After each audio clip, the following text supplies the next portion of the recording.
In this last session, we're going to talk about how do you lead with a vision and a mission. Now, this is the final part of building out the foundation for your small group ministry, but it's very critical that you understand what's your vision and what's your mission, and how does it tie together with your church's vision and mission.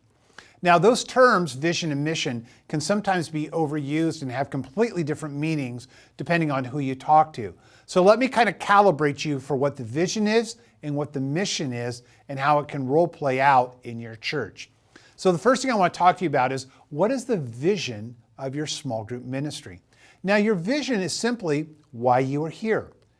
Or a simpler term can be, it's our dream. Your vision statement should not only put an exclamation point or why you're here, but it should also roll out what's your dream. Now, at Saddleback Church, we have a vision statement for both our church and for our small group ministry. Let me just read them to you really quickly. It's on your notebook right there. Saddleback Church's vision statement. It's a great commitment to the great commandment, and the great commission will grow a great church. Now, at Saddleback, for our small group ministry, our vision is to see every person from the core of our church to the ever-growing community, because we deal in concentric circles at Saddleback. We want to see them connected in a healthy small group. Now, here's what I want you to notice from that vision statement. The church's vision statement was more of a macro statement. A great commission to the great commandment, and the great commission will grow a great church.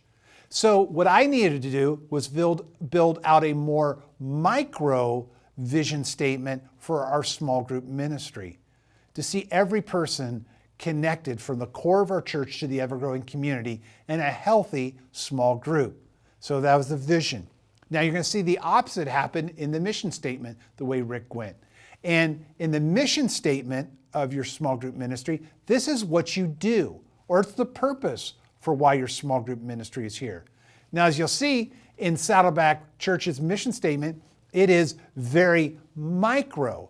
And so what you're going to be able to see is that when I do the small group one, it can go very macro. So the micro mission statement is to bring people to Jesus and membership in his family, develop them to Christ-like maturity, and equip them for the ministry of the church and their life mission in the world in order to magnify God's name.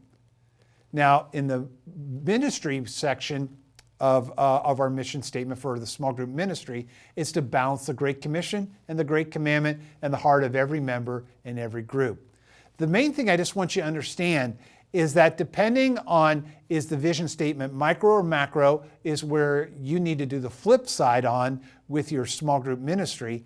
And it's also got to be aligned and tied into your church's vision and mission. Now you'll see that in your notebook, there's a URL of a podcast I did on vision and mission that will help you out with this. Now, the other part of this exercise right here is you've got to figure out stating your own vision and mission. Now, you'll see in the notebook right there, we have a place for your church's vision statement, and then for your small group ministry's vision statement, your church's mission statement, and your small group ministry mission statement. Now, what I want you to understand is that there's a couple ways that you may come out this. You may say, our church doesn't have a vision and mission statement.